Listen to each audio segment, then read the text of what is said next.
These are the various views of my property, starting with the larger 623 side.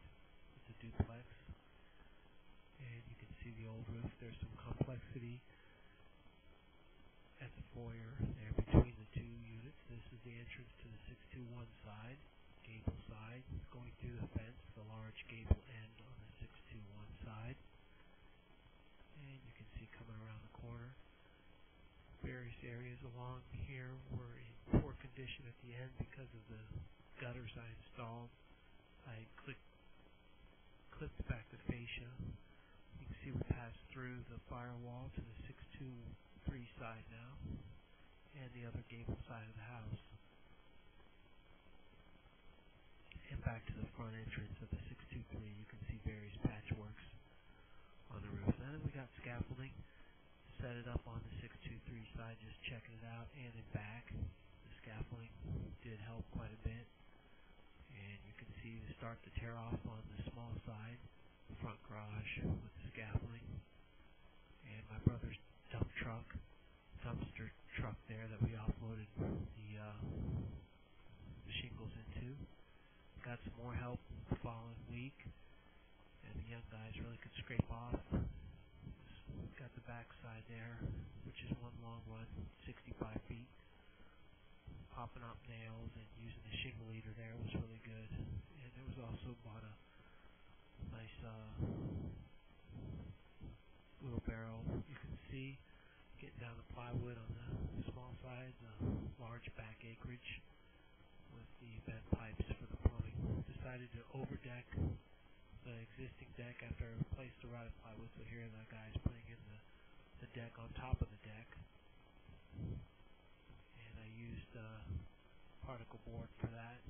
Bought a blower. We were cutting the panels up on the peak and the shade. You can see the cricket there on the small side, and the cricket on the large side. It's been now decked in with the CDX. You can see the ridge bending, and taking some measurements on the cricket for the plywood. Here you've got my polystick MTS and 23 rolls that was delivered to the roof. There's a good view of the ridge vent. Put in the first 10 foot of the polystick upside down, so we cut it, stopped, and got it in place, and had some buddies help him back nail it. You can see us back nailing the peel and stick on the 412 pitch. Wasn't necessarily recommended, but it's what I chose to do. I mean, it was recommended even on such a small pitch, and I'm glad I back nailed it. Took the extra time because we walked on it quite a bit. A few wrinkles here, but nothing that stuck to itself, which is the main thing with the peel and stick. You don't want it to stick to itself. You can see the valleys with nice clean runs, all overlap properly. Did the plumbing vents real nice and tight, and put stuff around them there. Here you can see where the rain. I had 2 days, about probably a total of an inch of rain for 2 days, but and I was not dried in, so I had to buy a bunch of sheeting. Luckily there was no high winds, and I was able to keep the plastic 60 mil plastic tack down. There was quite a bit of rain came through here, but I luckily was able to keep the plywood dry. So that was. Here's a steel delivered. There's about 4 pallets of long steel, and starting on the first run, just straight runs over the garage just to get used to it. Here's some of the flashing bullnose eave I replaced, along with the fascia metal, not the. Here we're on the doing the second straight easy run over the garage. I did the valleys for the cricket. It was kind of hard figuring out the overlaps, but got it 6-inch on center on those screws. So a lot of screws, and I'm glad I did that 6-inch on center.